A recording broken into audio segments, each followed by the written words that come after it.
Fans around the world, thank you once again for joining us on Talk and Fight for another episode of the Friday Night Panel featuring your two favorite guys. the two veterans. The two veterans. I don't know. I think we've done quite a few shows together. It's been a lot of fun. And that must be your fan ringing you to make sure you're on.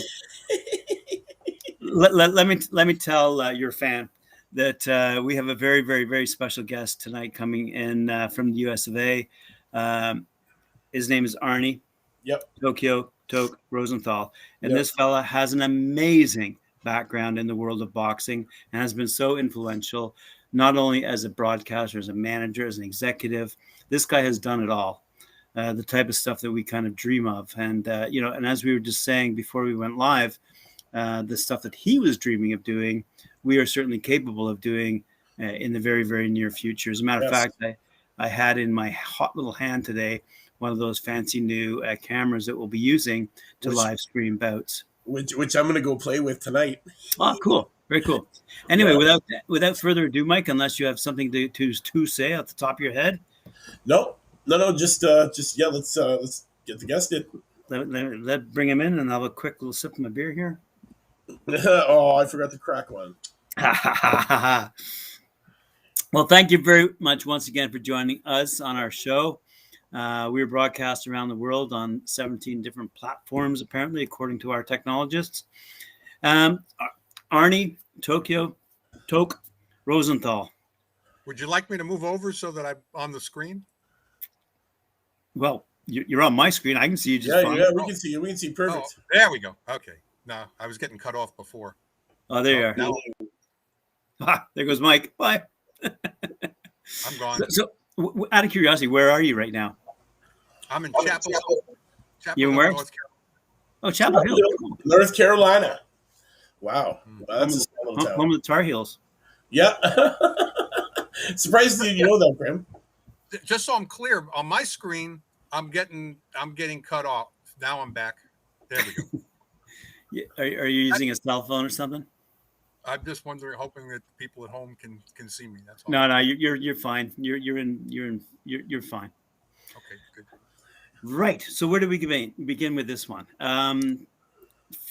First of all, I mean, I'm really honored that you're with us tonight. This is a really good opportunity for us to not only have a great conversation about the boxing career you've had and enjoyed, and the sport that you love so much, obviously. And I'll tell you this, it's interesting to see, if you will, the cycle of interest in boxing, because I got into it in the 60s as a very young man, very young boy, quite frankly, when Muhammad Ali, as a matter of fact, when he changed his name from Cassius Clay to Muhammad Ali, and I actually asked my mom, I was 6 years old at the time, I actually asked my mom why he did it, and she didn't know, actually. So my history goes back into those kinds of days, and I've seen it cycle through to be eclipsed by the WWE, to be eclipsed by UFC, but I see it coming back around. And I'm wondering if you've noticed the same thing. Well, what's been interesting for me is I'm old enough to now be involved, that I have fighters that I managed that have kids that are fighting. Right. and that kind of drew me back into the sport. You remember Jason Papillon? He was an NABF champion from Louisiana. Roy Jones's number one sparring partner, and I managed him, and he was one of my favorites to manage. You have fighters that are like you have to babysit, and then you have other ones that are just nice people and fun to manage. And Jason was always one of my favorites, and we stayed close after he retired. So his son was within a hair of making the Olympic team this time around. And when he decided to end his amateur career and go pro, Jason called me and said, "Would you manage his son Keon?" Mm-hmm. And I said, "Well, look, I'm not in the game anymore. I've been doing something else for 15 years." I said, "But what I will do is advise you. I don't want anything for it. It'll be my pleasure." And little did I know, though, when I started doing that I would get drawn back in. It was the scene from The Godfather. Every time I think I'm out, they drag me back in. Well, so I've been having a ball calling up old friends of mine and telling them, talking to matchmakers, trying to get them fights, basically stuff I was doing, 30 years ago. And So, and it's given me a lot more insight into what is going on and if the sport, in fact, is going full circle and coming back. Right. And I have to believe that it is. Much like yourself, I lived through that era of watching Ali bring boxing back when it was really on death's doorstep. Right. Back in the late 50s and the early 60s, and he went off to the Olympics in 1960 in Rome and didn't look back. Everything changed right then and there. And even when he was banned from boxing, boxing managed to keep things going because Ali knew he'd be coming back, and he just kept talking away and making and believing that he was going to get a fight, and then he did. And then ultimately, the history from there. It's pretty easy. It makes me then wonder. One quick question, then you can pop in, Mike. But it makes me wonder whether the sport then really was void of not just superstars, guys who could box, but guys who could talk as well with such eloquence that Muhammad Ali really could. And we've found that these days we've found great trash talkers, as there always are, Yeah. but there are some really great eloquent speakers out there in the world of boxing right now. Yeah, the ones that don't take hits to the head. Well, one of the things that happened with me is, in that era, if you remember back, there were people that hated Ali. They just thought he was this again trash talking guy, can't fight a lick. Sonny Liston's going to kill him, that sort of stuff. And I found him. I understood him from day one when I was a kid. I wasn't much older than you when I got turned on to Ali. I was maybe 10 years old. And I totally got it because I was a wrestling fan. And Ali's whole act was coming from Gorgeous George, Buddy Rogers, Wild Red Berry, and all of these characters that I saw in wrestling. And I kind of knew. And then it turns out years later that when Ali's writing his biography, he's explaining his whole act came from Gorgeous George. He went to see Gorgeous George wrestle. Wow. And Gorgeous George saying that he was the greatest, and Ali took that whole act, and there it was. And I realized why I gravitated to him. I totally got what he was doing. I wasn't turned off by it in the least. And so I think that that opened the door for a lot more talkers later on in the game in all weight divisions, and it's been interesting to watch. And I think if anything now there may be a shortage of guys that can do that. Yeah, there is. I believe there is. What do you think, Mike? Guys can really rock the mic. Boxing for me really hasn't been exciting since the heavyweights kind of fell off, and that's what I've noticed. But I've noticed now that it is coming back around, and it's coming back with a vengeance, really. And it's all because of these, the light guys, the middleweights, the anywhere from 140 to 160s, 168s. These guys are really taking boxing into the next level. And honestly, it's the social media that's helping, I believe. The self promotion, the training videos, the fight videos, the just the glam shots about being in the gym, and I think that's what's helping it move forward today. Well, it was you remember Paul Vaden, right? Yep. Junior middleweight champion, and beat Vincent Petway for the title. We were talking the other day, and he's a great self-marketer, Paul. And I'm not a bad one myself. I said, could you imagine if they had the internet and the Facebook when you were fighting? What a ball we had with it. We were made for this, and we just missed it by a hair. It would have been a lot of fun. I mean, I've supplemented with other self-marketing ventures, but boxing, I would have loved to have been around. I would have loved to have been in boxing with Facebook, and I would love to be in boxing with Twitter. I did start off doing a lot of pay-per-view though, in the early days of pay-per-view. Yeah, we certainly noticed that in your bio, which is well documented. And the reason I'd originally contacted you, by the way, is through the women's network, and something that Mike and I are well familiar with is the growth of women in the sport, and ultimately one day should be recognized simply as boxers, not segregated as female boxers. But you've been with the women for a long time, haven't you? Yeah. It started out.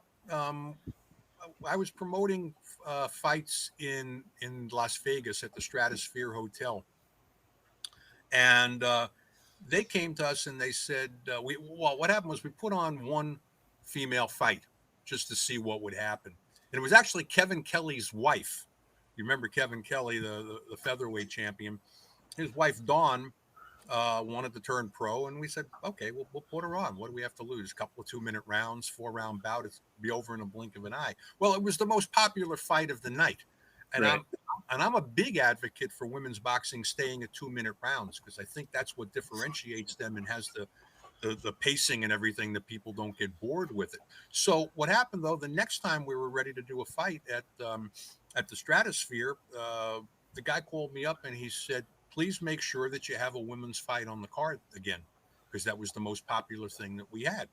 And we did it. And again, it was very popular. So my partner and I were sitting around wondering what to do for the next go round of the following year. And I said, maybe we should, do a whole show of just women fighters. Just have 5 bouts, just women, and see what kind of acceptance. And as our conversation went on, we realized that there was no competition in women's boxing for us. We'd be the only promoters on a steady basis doing women's boxing, and that we'd have a chance to have a monopoly on it. So he said, well, what should we do? I said, let's just put out a press release saying that we're doing this. And we came up with the name A Ring of Their Own, which was we stole from A League of Their Own, the Nice. baseball movie. And when we put out the press release, we called up one of our regular boxing venues in Las Vegas, the Silverton, I think it was called. And we said, hey, how would you like to be the site of the premiere of A Ring of Their Own? And without hesitation, the guy said, that sounds great. We worked out the deal right then and there. And we started doing the A Ring of Their Own series. We did it for a little over 2 years, and only women cards. Because if you listen to what you said before, we don't think our aspect was we never wanted women's boxing to be a sideshow. No. We wanted the women to have their own. It was sort of like take a page from the old Virginia Slims tennis thing, Yep. where it was like, we want the women to have their show. We don't want them to be, oh, gee, we'll throw one woman's fight on and throw you a bone. It's going to be their own show. And we did it for 2 years. We were probably ahead of the game because we did 2 pay-per-view shows with women. And, we're talking now in 2005. So that was how many years ago? 16 years ago? Oh, my gosh. That we did women's boxing on pay-per-view 16 years ago. I wish I could tell you we made a profit. We didn't. But we had a ball doing it. It was both pay-per-view shows came from Edmonton. And Really? if I'm judging from your accent, I didn't ask you where you guys were sitting. I'm assuming it's in Canada. Yep. What province are you? Ontario. Okay. So we had one of our champions, Lisa Bad News Brown, came from Toronto. And she was one of our, we obviously had a lot of Canadian fighters. But Edmonton was one of our home bases that we did shows with. And after 2 years, we had an investor. To be straight up, we ran out of money. And at the same time, I was going off into another totally different career direction, which I won't bore you with unless you want to know about it. And but we kind of expected somebody to pick up the ball and run with it and start doing, whether they called it a ring of their own or not, didn't really make a difference. We just thought, okay, somebody's going to come there and do all women's boxing cards. And they didn't. We were televised every week in the States, syndicated, and nobody picked up the ball and ran with it. And they're still not doing it. And we kind of felt, and cut me off at any time if I'm rambling on here, but we kind of felt that the women would have oh, let's take the superstar women. Christy Martin being the first one. Yep. And Don King did a great job with Christy, but where he dropped the ball was he should have built an entire franchise around her at that time. She was on the cover of Sports Illustrated. She was there, and they didn't do that. So Christy came and went like any other fighter, and she was gone. End the story. Then Layla Ali comes along. She's the next big name. Same thing. They didn't go to her and say, let's build a franchise around Layla Ali. Let's have, her be the spokesperson for a new series. Yep. Didn't do that. Now Clarissa Shields is making the same mistake. Well, they did a bit of a thing on her when the Olympics accepted boxing, right? When Olympics took on 2012 women as a sport in boxing, that's when Clarissa Shields really was thrown into the spotlight because she was expected to win, and then going back to the Olympics and winning again back to back, they did this whole like documentary series on it and this whole build up to the Olympics. But yeah, they really didn't run anywhere with it after that. It was like, here she is, boxing's first back-to-back champion, both male or female. She gets this little 45-minute or an hour documentary. Yeah, okay, we think we've done it justice. And now she becomes the first undisputed champion in 2 weight classes, male or female, goes down in history as the greatest, and still nothing. Still nothing. It's sad that people aren't running with it. Like we have great potential for these fighters. And they're producing these great matches and breaking these records that have been stood the test of time, and we're doing nothing with it. It's sad that nobody's doing anything with it. If I might interject something, there seems to be national pride that comes into play here, because what I'm seeing is you've got you got your English boxers, you got your Australian boxers, you've got your American boxers, your Puerto Rican boxers. I'm talking purely in the women's divisions, and they very much are promoted as national entities as opposed to champions in their own right. Right. Katie Taylor is a great example of that. Yeah. And they've totally embraced her over in Ireland. And of course in England too, but they're not building any franchise around her either. Nope. She just seems a little bit more personable. Clarissa keeps getting into trouble, or her relatives are getting into trouble with her. But Katie's been great. And I'm blanking on the name now. When you said Puerto Rico, who's the one that they want to have fight Katie Taylor? Well, one of the Serrano sisters. Yeah. Amanda Serrano. Amanda Serrano is a great fighter. Yep. And I remember her sister Cindy. I remember Cindy fought for us on a ring of their own. And it was, but Amanda came along. We were already closed up shop. But she's a great fighter. Whether they'll make the fight with her and Katie Taylor, I don't know. It looked like it was made for a half a second, then it went away. But I think it'll happen. I think it'll happen just because Jake Paul's entrance into boxing, the fact that he's got his MVP ring promotions, right? And Amanda Serrano did help him prepare for his last fight. He says he's going to get it going on, and him and Eddie Hearn have actually they're in talks right now of getting that deal signed so we can actually see this fight actually take place, because it was supposed to happen before the COVID thing happened, and world got put on hold.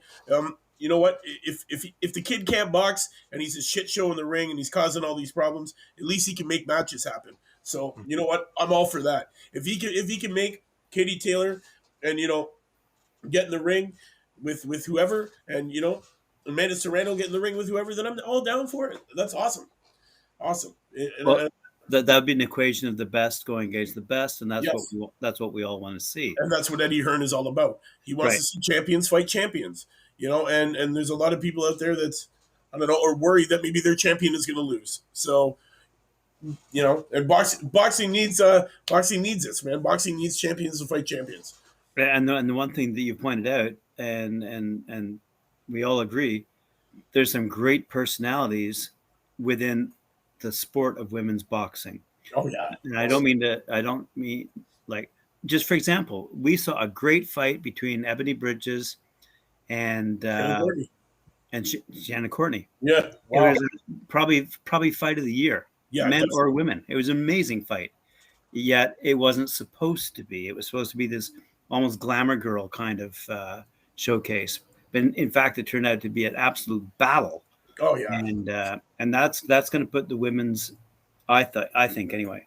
Well, all of that being said, I'd be remiss if I didn't bring up the tragedy we just had though in women's boxing. Yeah. Yeah. Yeah, that's unfortunate with Janet passing away. Yeah, with that recent death, and a big part of that, and that was a problem we had even on the Ring of Their Own series. It's the matchups. You know, you could have a fighter,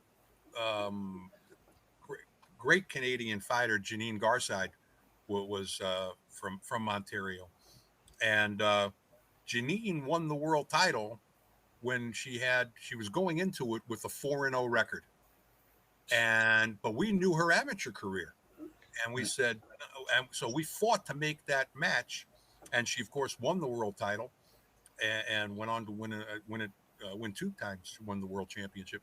But there were other times though where you had fighters who might have been women fighters who were 15-0, and next thing you know they're matching them with somebody who's 3-4 or 2-3, right? And it's a disaster. So it's a tough game for the women because the volume of fighters out there. Yeah, is very small. It's still, I mean, relative to traditional to men's boxing, there's a very small pool to work with. There is. The one thing that Mike and I have been doing, we've been talking to an awful lot of women boxers, and the one thing about that pool of fighters is it is getting bigger and bigger. It's just that it's underexposed at the moment. Yeah. Whether we're talking about South America or Central America or across the Caribbean or even into Africa, there are, and the one thing that's pulling in the female fighters is probably originally a combination of self-defense, and fitness. Yeah, definitely. And now all of a sudden, I mean, we've had a lot of young women tell us, it's kind of scary going into the ring and punching someone in the face. But once I did that, there's no turning back. Right. And even getting punched in the face, and you're saying, wow, that's you don't really expect it. Yeah, the talent pools are really small. Like, look, we talked to Miyamoto, champion out of New Zealand, and she, to get fights, man, she has to fight up 5 weight classes just to get a fight sometimes. And she was impressed. She's 10-0. Going into her next fight, and I believe her next fight is the first time she's actually going to fight her weight class. So it's unreal.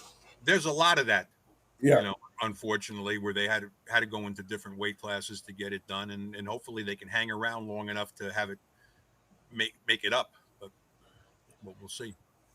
Definitely. So out of curiosity, then, Arnie, when it was back in the day, A Ring of Their Own.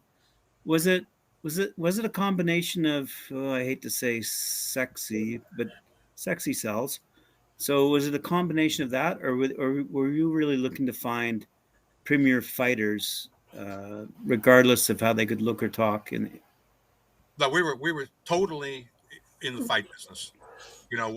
My second sentence out of my mouth when I would be getting interviewed was, "Look, this isn't mud wrestling, right?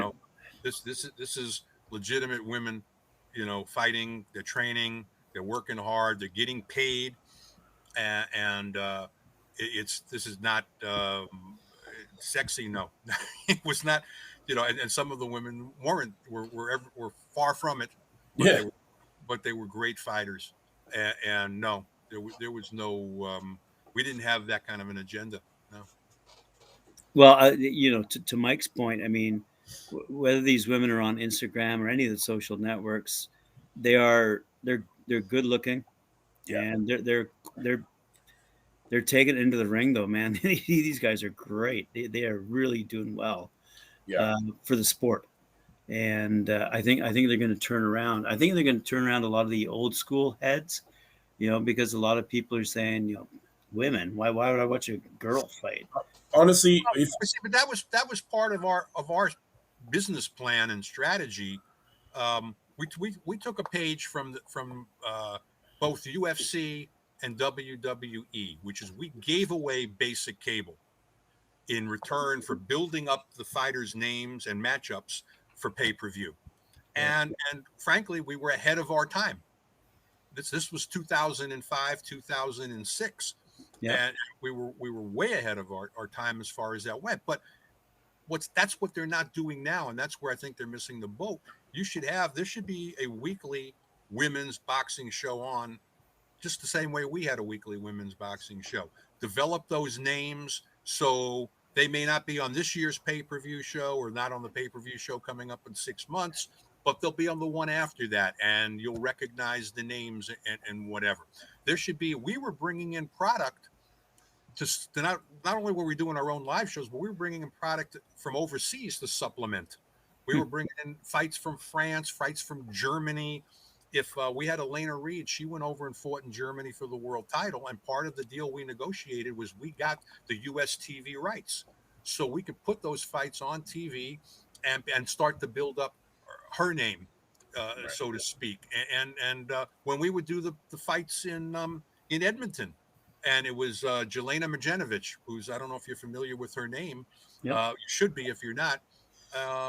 We would go up there and I would tell Glenn Carrier from KO Boxing was the guy. And I'd say, look, we want the U.S. rights to this fight because we want to put that on. We want people to know who she is. So when it comes time for her to be on a pay-per-view thing, people aren't scratching their heads about maybe I should, maybe I shouldn't. No, they're getting it right away. Sorry. Yeah, no. It's an excellent point, and brand building is something that I think the women have taken to heart and taken upon themselves, because I don't see management companies and or promoters taking a stable of female roster to the global stage, if you will. I see one-offs, as we all do, and we've mentioned those names. But I'll give you an example. Come on, Mike. I brought it the other day to Mike's attention. Her name's Avril Mathy. She's absolutely stunning. But she's undefeated. Yep. And and she's using social media to her full advantage. She's an ex-bikini model, so she's photogenic as hell. She knows what to do. She's been in front of the camera. She's an excellent boxer.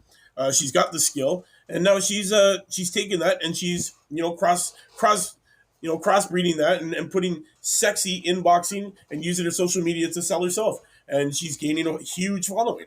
And she really knows what she's doing, man. And I don't know where the word management comes into this, but she's signed to MTK Global. Yeah. So she does have a large firm backing her, if you will, but realistically matchmaking on her behalf.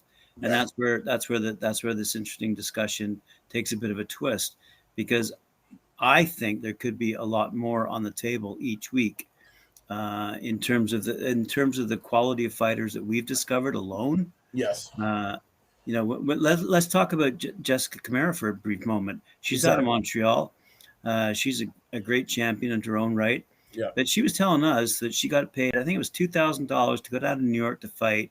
And she had to pay her own way. She drove her own van to get there. Yep. She had to pay her own staff in the corner, yada, yada, yada. In other words, she made nothing. Yeah. And I'm sitting there going, the things I used when I would back in that day, I would talk about that. What did I like about being in the women's boxing business? And I said I liked that it had an amateur boxing feel to it. That the fighters were there.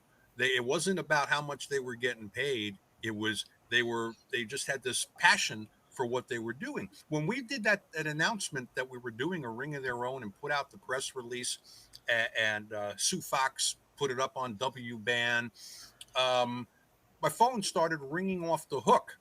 But not only did they want to get fights, they were telling me, I'll get myself there. Tell me where I need to be. I'll pay my own meds. I'm not afraid to fight anybody in this weight class. Whatever. They were just like, this is it. And it was sort of like the way amateur fighters think about it that way. It's like, you ask an amateur fighter, who are you fighting? I don't know. You know, They don't care. They Well, don't they're- fight anybody. isn't that your point, Mike? Week Yeah. after week, Mike says the same thing. The thing that differentiates the women and the men right now, the women don't have politics in the game. No. They'll fight anybody, quite frankly. They'll fight anybody, anytime. They'll fight week after week if they can do it, and their bodies will allow them. They don't let the bullshit get in the way of, oh well, this person's this person's that. It's, oh, you want to fight me? I'm down to fight you. Let's get in the ring. Let's do it. And they do it well, and they do it again and again and again. And you know what? There needs to be more of it. There needs to be a hell of a lot more, because every time we see these women get in there and do it, they rock it. They rock the show. They steal the show. They bang it out. It's always great. No politics, man. I love it. I love it. Yeah. To our viewers' comment, yeah, that's exactly what we're thinking. Yeah, that's what we're thinking too. I've actually spoken to Mike about this. I said, Mike, we should start our own management company. We should start signing up these women, and we should bring back Women's Boxing Weekly. Yeah. Well, I could tell you that if I were to come back into the business tomorrow, it hasn't changed that much since 2006. It's got the same problems. It's got the same good points. And if you could walk in tomorrow and really, yeah, you won't, the same way we didn't own Regina Halmich out of Germany. We wouldn't own Katie Taylor, because it's, why would they give her up in Ireland? But as far as American fighters go, Canadian fighters, it's still the same game. It's anybody can come in. You could do this tomorrow. So and put on weekly TV. As a matter of fact, the TV is even easier now because of streaming. Right. So absolutely. We didn't have streaming. We had to go to like the various sports channels and give them tapes. No hard. There wasn't what on the computer. What's it called? I'm showing my age here. Hard drives. There were no hard drives with all this other stuff. You sent tapes around. You biked the tapes around. We wanted the tapes back when you were done with them, so we could recycle them. So, it's funny you say that, because back in the mid to late 90s, we were broadcasting our own radio shows on the internet, and playing punk rock music, quite frankly, and attracting a huge global audience, and pissing off the radio stations, traditional radio stations, in the process. And that's exactly where live streaming is today, and that's where we want to be at. I mean, what you're seeing right now on the screen are what are called events, and each one of these little boxes could hold a bout, whether it be held in Tokyo, whether it be held in Lagos, whether it be held in Monterrey. It doesn't really matter where it's being held. We have the ability to live stream fights from around the world on this channel, and redistribute them around the world on a pay-per-view basis. Right now, we're talking for free for the benefit of our viewers. Yes, we are. Hey, we got to start somewhere. But you know what? And we have. Yep. And to Arnie's point, I mean, what they were doing back then, we want to do now. Yeah. And can do now. And it's not rocket science. I mean, we have found an awful lot of combative women, and men, quite frankly, an awful lot of undiscovered, hungry, talented young men, right, Mike? I mean, we can't believe how many boxers are basically unemployed right now. Yeah, they're like, it's unreal. I can't believe how many of these pro boxers are actually working, 50, 60 hours a week, and training in between that time. Like, it's incredible. That's the amateur mentality. There's the passion. You don't get that passion. You don't get that passion from pros, because pros are going into it by a professional fighters. By definition, they're going into it for the money, right? And they've got families and mortgages and going to college and all that other stuff. Where amateur women, I don't want to say they have it easier, but they approach it differently. Right. Yeah, it's crazy how many boxers out there though have to maintain a full-time job as well as a full-time career as a professional prize fighter. It's upsetting to know that, you get into something to become a prize fighter. That's why you get into pro boxing, to win money, to make it a career. And at the end of the day, you don't have a career in boxing. You have a career as a box folder at the local box factory. Yep. You know? I'll give you another example of the kind of stuff that really pisses me off. Christy Martin, Yes, and she put women's boxing on the on map. the map. Anything away from her, and she was a hell of a fighter. Yeah. She's promoting now. Oh, Now, really? yeah, she's promoting in the States, down in Georgia and Florida, South Carolina. Now, my background is marketing. That was what I studied at school, and that's what I got hired to do in the cable TV business years ago. And if you're looking at a situation and you say, here's Christy Martin, she wants to become a promoter, are you going to put her in with some no-name men, or are you going to put her in to front a series of women's boxing? It makes it's like a no-brainer. Christy Martin should be promoting women's boxing and only women's boxing, not one woman's fight on the side or even two. It should be Christy Martin presents, and it should be all women, because you've got one of the greatest women fighters of all time. Why do you want to see her promote men? For what reason? Especially, no-name men. So, Exactly. Well, absolutely. Take a look at what Vince McMahon did for wrestling, right? He took that old school wrestling, blew it away by owning the brands of each of his wrestlers. Yeah. So he can make money well after he fires them.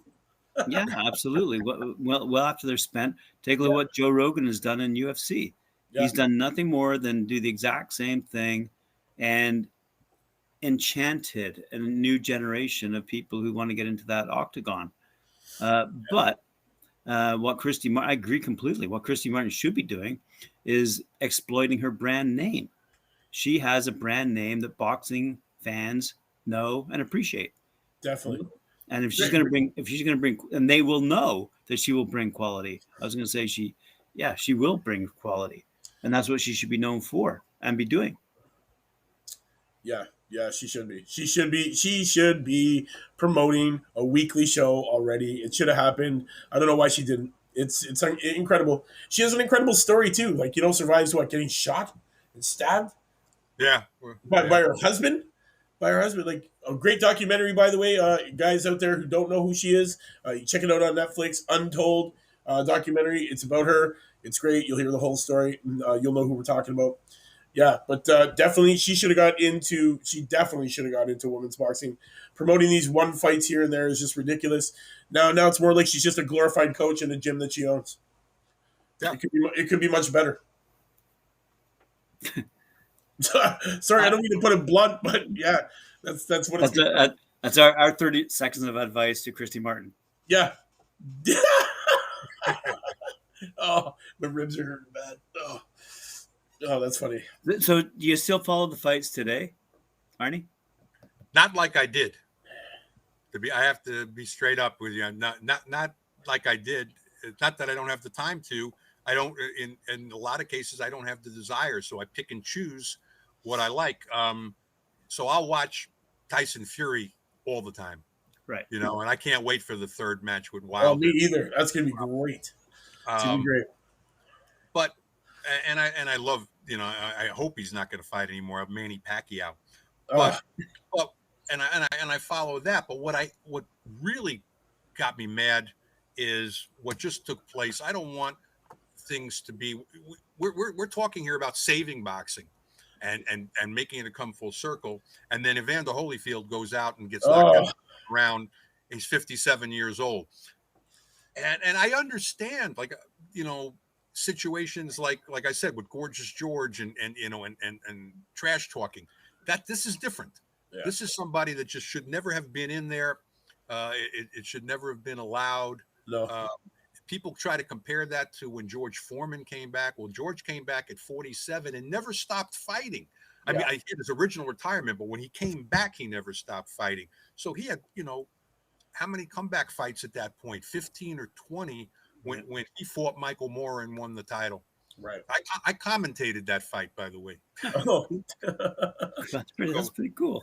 Yeah. So so that kind of turns me off. I look at that, and if I evaluate what's going on, as a lot of layman people. They want to know what's going on in boxing today, and they open up the newspaper and they see Evander Holyfield all over the ropes, knocked out in the first round. Yeah. So they're done. You just lost that fan. Yeah. And you've lost them for him, and you probably lost his kids. You lost 2 generations of fans right there. The same thing when Tyson fought Roy. Oh, what a snoozer! Yeah, why are you doing this? And I, part of me, if there's continuity, a guy should keep fighting as long as he can keep fighting. But if it's time to retire and you're done, then then that's it. You're done. I'm trying to remember. There was somebody else I was going to bring up that went through a similar situation, but I'll get to it. But the bottom line is, you don't want to have these things just, lose generation after generation of fan. It's not, and that's what's going to happen in these cases. I mean, if you want to talk about diehard fans, I mean, I was an insane fan. For me not to be watching, it tells you a lot about where things have gone. For me not to buy a pay-per-view event like Pacquiao's last fight, then you're losing people, because you're losing me. And I mean, I've got an attic full of KO magazine, Ring magazine, Boxing Illustrated, and I mean, I used to live to go to the newsstand to buy these things, right. And now, I don't care. And I used to live to watch. I commentated a lot of the pay-per-view too, and let me bring in a parallel into this discussion that I think you'll appreciate. Back in the 1980s, I was working at a music magazine, and I had an opportunity to interview the Rolling Stones, both Mick and Keith, when they had just released Harlem Shuffle.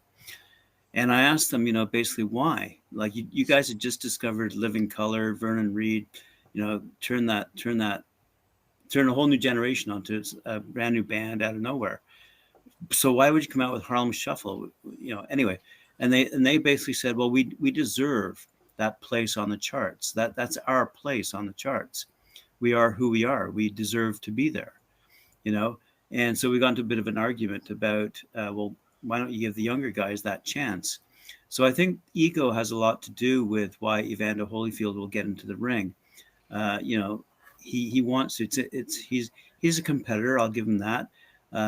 He's passionate about the sport. I'll give him that. But the point is the Rolling Stones, let's put them in the coach class, had brought along Vernon Reid, a great guitar player and a great young band. So they'd found someone, they'd discovered someone. That's where I thought, wow, back in the 80s, I thought, wow, that's what these old guys should be doing. They shouldn't be out there trying to pretend they can communicate with young people. They should be using their power, using their talent, using their money and their connections, and bringing these young people aboard into the industry who could ignite and spark an entire generation. Yeah. And anyway, so I look at this and I go, it's the exact same scenario. You've got a whole bunch of old guys who just can't give it up, who can't say, hey, man, I want these young guys to take over where I left off. And that's why I see it's kind of a different story with Mike Tyson, because he is kind of somewhat relinquishing his power and control in the industry. Yeah. I say kind of somewhat because he's not truly giving it up. He's handpicking the person that he's going to hand it over to, is what it is. Right. That's what he's doing. The whole Tyson Jones thing. It was literally, I believe it was just a way for these old guys to get in the ring against each other and settle some old beefs for fun with headgear and some 16-ounce gloves. Like the scene in Rocky when Apollo Creed and Sylvester Stallone there, Rocky are fighting in the basement of the club, right, or that ring all by themselves. I figured it was a platform for these elderly guys who still have that bug in them because they're still around boxing, they're still training people, but you know what, they want to get in there and see what they got still. But to put somebody in the ring or allow somebody who's almost 60 years old, ready to collect a pension in a couple of years, get in a ring against an MMA guy like Vitor Belfort, who had maybe performance enhancing drugs were involved in this, in him getting ready for this fight. But you got a guy who's 10, 15 years younger than you getting in there and just throwing haymakers because he's not getting in there to tap gloves. He's getting in there to knock people out. Well, I had more respect for the Tyson fight with Roy, obviously, Yes. than I did. It wasn't made out to be anything it was. It was evenly matched up. You probably don't remember this card. It took place in Fayetteville, North Carolina in 1999, and it was Larry Holmes and Bone Crusher Smith. Oh, wow. Not their original fight, and obviously not the Bone Crusher who fought Tyson, and not the Larry Holmes who fought Tyson for that matter. So they fought in 1999, and it was Billy Costello, former welterweight champion, was on that card, and there was a couple of others, but it was a night of senior boxing, but evenly matched senior boxing. Yeah, and guys that were, by the way, at that point in time, Bone Crusher Smith was 46, and Larry was probably around the same age. Right. And they went in there, and they trained for it. They went in there for pride. Nobody was laying down. It wasn't an exhibition. It was a professional fight. There was no headgear, and I kind of looked at that and I said, okay, this isn't a terrible idea. You have in golf, you have the senior circuit. Right. You want to have a senior circuit in boxing, then the fighters need to be ready. They need to be evenly matched. There still needs to be a cutoff age, and there may be a cutoff age to get involved in it. Right. Where you can't, if you're 35 years old, we're not putting you in with a 50-year-old. No. Because it's not fair to the 50-year-old guy. You've got that. So, I mean, senior boxing could be worked out because one of the other things is the name recognition. I mean, I managed. You remember Bobby Czyz? What year? Oh, okay, Bobby Czyz was. This is he'll hate me that you don't remember him. Bobby Czyz was light heavyweight champion, cruiserweight champion, and super cruiserweight champion. Oh my God! From New Jersey. It's spelled CZYZ in case that helps you at all. But if I took Bobby tomorrow and put him on a card at Foxwoods out in Connecticut in the States, he'd sell the place out only because he's Bobby Czyz and they all know him. Not because they think he's got a chance of necessarily winning that particular fight. Right. His last fight was against South African Corey Sanders. I don't know if you remember him. He was a heavyweight. And he knocked Bobby out. But the place was sold out because it was Bobby Czyz. They didn't care about the South African fighter. Yeah. I guess what I'm trying to make is the name recognition for these people, like it was that particular night. Larry Holmes and Bone Crusher Smith. That's good name recognition, and people are going to come to see that. They don't know who's going to win it necessarily, and they don't care. They want to, they get that last opportunity to see these two icons. To your point, though, about the senior circuit, it's only going to have a limited appeal among those people who have the ability to recognize that name. Yeah. Right. So what we're talking about, though, is the thousands upon thousands of boxers that we've discovered around the world who need that mantle, if you will, who need that ability to cross over into the professional leagues. And right now is tightly controlled by a few matchmaking groups, unfairly so, I might add. And take a look at the heavyweight division. We complain about it day after day after day. The heavyweight division hasn't had an undisputed champion since Lennox Lewis in 2003. There's never been a 4-belt undisputed heavyweight champion ever. That's disgusting. Why was at one point the most exciting weight class in boxing, the one that everybody, heavyweight championship of the world fight pay-per-view, kids are staying up late, parents are ordering it on first choice pay-per-view, in late 80s, early 90s. I remember staying up to watch Mike Tyson knock somebody out in 5 seconds. Stuff like that. That was the appeal of the heavyweight. The heavyweight was the draw. Now the heavyweight's snoozing. Why? Because they're all acting like bitches, man. They don't want to get in the ring and fight each other. Oh, we're worried about this fight. We're worried about that fight. Oh, I want to play the age game, and I'm going to duck this guy till he's too old, and then I'm going to fight him when he's too old and I'm young. And I'm going to do, just get in the ring and fight each other. You know what? Like you want boxing to hit where it should be and get back all those people, bring them back in. Let's get these heavyweights fighting each other, man. Finally, like, let's get an undisputed heavyweight championship. A champion of the world. That's what we need. And you know what? Maybe, and you know what? These seniors getting in there with this little senior, draw. That's just going to keep those old fans, or maybe even bring some of those old fans back that remember the heavyweight days, because the heavyweights haven't been what they have, what they used to be. It's not the same. Nowhere close to being the same as what it used to be.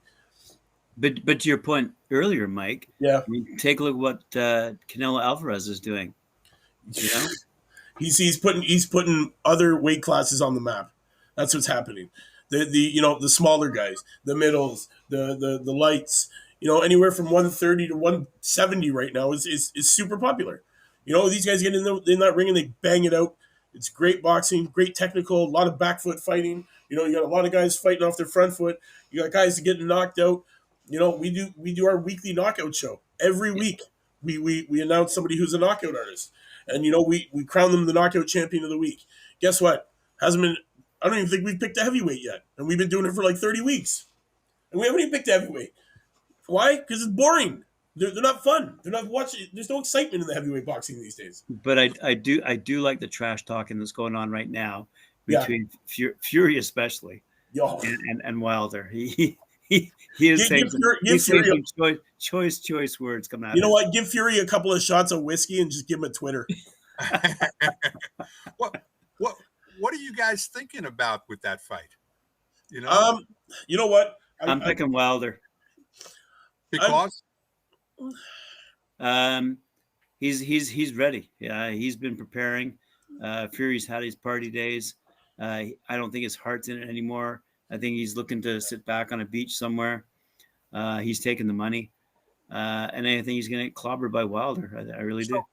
But how do you explain Fury's performance in the second fight?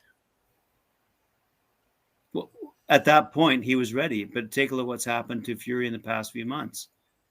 He's only now saying he's in fighting shape, and now that he's in, but is he really? Is his heart really in it?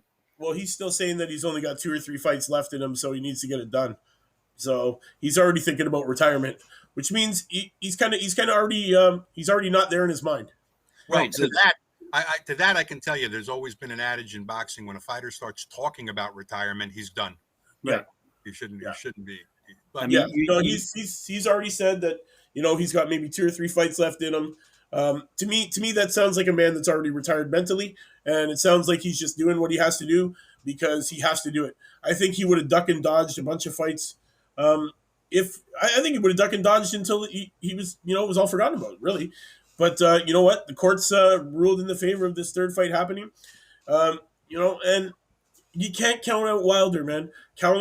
Wilder was an Olympian, an Olympic, silver medalist.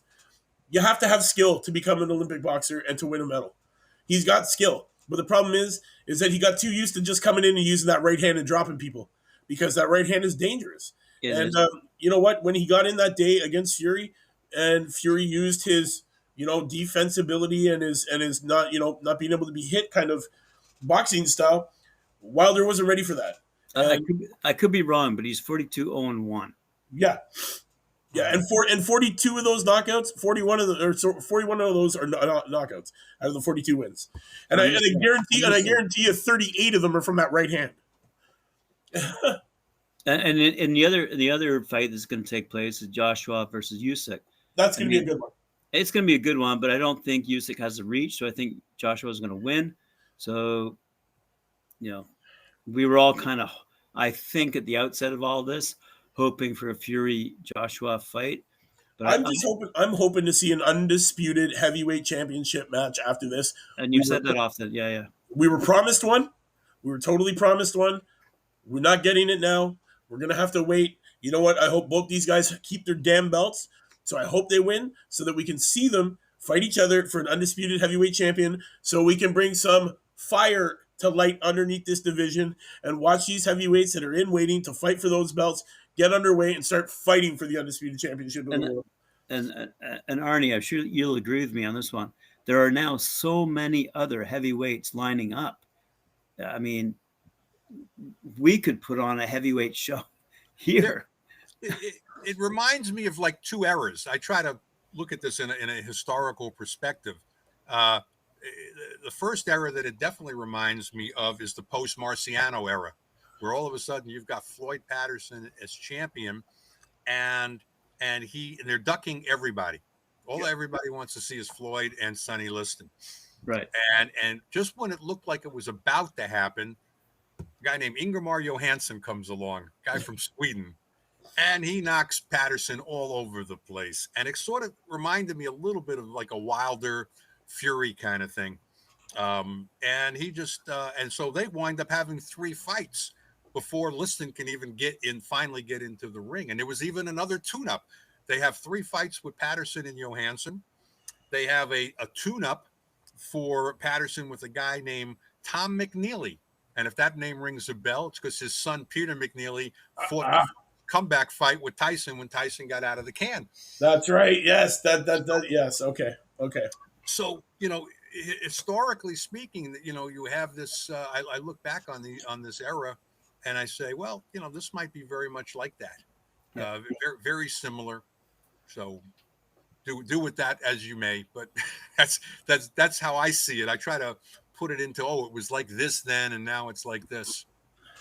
Well, with the way social media is today, and the way that boxing is going, you know what? As long as we get to see these heavyweights start bashing it out for real, that's when the excitement's all going to come in. Well, one of the things that people have forgotten or never knew to begin with, depending on their age, is a lot of the heavyweights that took place in the 70s and 80s. Don King promoting. King was controlling like 3 different belts. Yeah. He was juggling belts, but it wasn't only his fault. It was the fault of the networks. Right. And I was one of those network suits. So I know you wanted to be able to say for the blank title, for the WBC world. Yeah. You wanted to say world title. You didn't care about the other initials. Yeah. And you wanted to be able to say that. And that was more for you when you went out to see an advertiser. The advertiser the guy you would talk to, he didn't know anything about boxing, but he would still say to you, "Is it a world title fight?" Yep. He didn't care who. He wanted to be able to say on his TV, have a little bumper that was coming on that says "World Title Fight coming up," in 15 minutes or something on Wild World or Sports, and you had Howard Cosell doing the commentating, and so you had that situation, and so the TV networks were full too, but at the same time, you have to balance that. They were putting heavyweight title fights were on free TV. Yeah. They weren't on pay-per-view. No. And Ali fought in a slew of them. Ali fought Carl Mildenberger out of Germany live on TV. He fought Henry Cooper in the rematch live on US TV. All of these were live. So on one hand, you had you can blame it on the TV networks. On the other hand, they gave you free heavyweight title fights, which you'll never see again. I'll give you one last heavyweight title fight that you won't believe. The rematch between Ali and Leon Spinks. Oh. Free TV on a Friday night. Wow. That would be interesting. Well, then let's ask you the big question. Then, how much money were they getting paid? Compared to the 20 million that a YouTuber is making. No, they were nowhere near that. That's what I'm saying. I mean, they made, to put that into perspective, I don't know what they made for that, what Ali made for that particular night in the rematch with Leon. But when he fought Foreman in Zaire, they both got it was the first fight with Frazier. They got $5 million apiece. I think they also got $5 million apiece for the Foreman fight in Zaire. But that was big money then. That was huge money then. Big money. That was record-breaking money. Nobody was making that kind of dough. So, but it's But I like what you're saying about we're focusing on the heavyweights. The first pay-per-view show that I ever did didn't have any heavyweights. Wow. And it was a show called Furious Friday. It was from Atlantic City. Believe it or not, the site promoter who put up the venue fee and delivered the venue, a little guy named Donald Trump. Wow. Not my favorite character, but I have to tell you, from a historical perspective, I thought you'd like to know that. Fair enough. But it was called Furious Friday, and it featured fights with Duran, Breland, and Starling. Roberto Duran fought a fighter, Starling fought somebody, and Duran, Breland, and Starling, and those were your three fighters for that night, and that was the pay-per-view show. It was in the Atlantic City Convention Center. Oh wow! And not a heavyweight to be seen, and three, lightweight, welterweight, and junior middleweight, I think, were the weights for that night. Wow! Because at the end of the day, people just want to see good fighters fight good fighters. Yes, definitely. If not great, if not excellent. And we have the technology these days to determine the difference between good, great, and excellent. That's it. Yeah. And I think that's what it's all about these days. It doesn't matter what division they're in, because the fans want to see excellent versus excellent. Take a look at, we're winding down here, but take a look at hockey. It doesn't matter how big you are anymore. It's how good you are, or how excellent you are, how many goals you can score. Yeah. So it's the same kind of mentality now in boxing. The fans just want to see a great fight, which they will see because training has come tenfold forward. You know what I mean? Yeah. The tricks, the tips, the science behind it, the science behind food, and like your intake of nutrition, and these guys are super athletes now. There's no longer these bruisers getting in there that fight head down, fist forward, just taking every shot they can in the head. There's no more of that. This is technical boxing now, man, and it's great. And there's super champs and they're athletes, and oh man, it excites me. But it's all about these heavyweights, man. We got to get this shit going. Did either one of you ever see Chuvalo fight? I met Joe Chuvalo. I've met him, but I haven't seen him fight. No, I was only on tape. I was at his fight at the Garden with my father, summer of 1970 against George Foreman, and he was the only guy. Foreman was the only guy that ever stopped Chuvalo. Joe Frazier didn't stop him. Ali didn't stop him. And I remember my daddy saying to me that night, he says, "That's your next heavyweight champion." I said, "You think he's going to beat Joe Frazier?"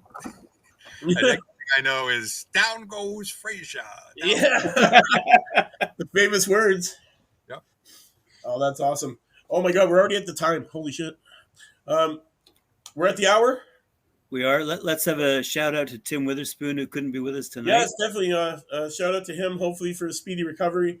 Get him back in here and back on the panel where he belongs. By the way, I don't mean to interrupt you, but if you go to my page, the Tokyo Rosenthal on Facebook, my regular fan and friend page. There's a picture of me and Tim in the boxing gym in Indonesia in 1990. Oh wow! And I think you'll get a kick out of seeing that. We went over to Indonesia together and had a ball. Yeah. We'll dig that up for sure. Definitely. We'll give that I'm going to give that a peek right after this. For sure. I'm going to check that over. I like old pictures, man. Old pictures are fun. Tokyo, thank you again for my pleasure. I'll do it anytime. You guys are great. Honestly, we definitely will have you back. We'll definitely get you back. Last question. My daughter lives in Vancouver. Oh, nice. Have you heard of Simon Fraser University? Absolutely. Yes. Yeah, she teaches there. So wow. I'll be going back up there and maybe come zipping through Ontario, and I'll come. Sounds good. I'm knocking on your door one night. Sounds good. I'm always up for guests. For the boxing fans around the world, it's a 6-hour flight from Toronto to Vancouver, by the way. So yeah, I know. We're not. but hey, you are welcome in Toronto anytime. There's not too many big fights on this weekend. Just a couple of small ones. Wait, Avril Matthew. Yeah, the Avril Matthew fight. Oh wait, the Mountain will be fighting Thor. So guys, go check that out. I know there's nothing really big going on, but yeah, I'm gonna go watch some fights. What, were you just listening to me? Yeah. No, Avril Matthew. That's big. That's huge. She's honestly, Avril Matthew. Go watch that one, guys. The Mountain, he's on the same card. Got to see what this guy's going to do. No more Game of Thrones. He's shredded and ready to go. See that? Yeah. And man, I got to study, man. I got a knockout to find for the weekend. So I definitely got to go scour some fights around the world to watch.